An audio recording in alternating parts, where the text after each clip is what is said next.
Service weather radio warning alarm for the WXL 51 listening area of Northwest Ohio.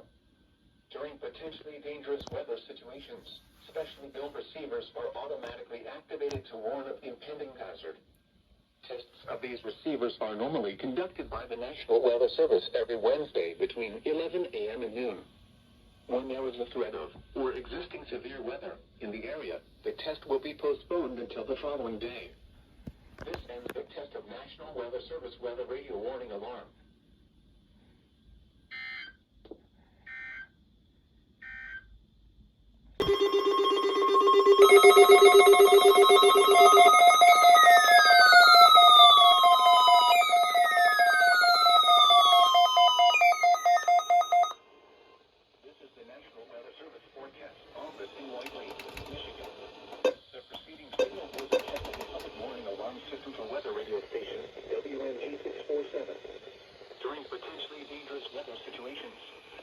Receivers can be automatically activated by the signal to warn of the impending hazard.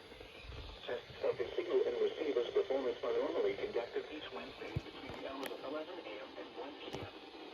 If there is a threat of severe weather, the test will be postponed to the next available new weather day.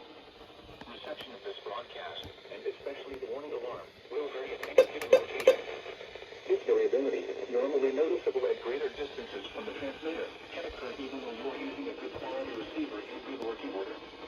To provide the most consistent and dependable warning service possible, the warning alarm will be activated for launches and warnings affecting only the following lower Michigan counties: Hillsdale, Midway, Jackson, Monroe, Washtenaw, and the Ohio counties of Fulton, Henry, Lucas, Williams.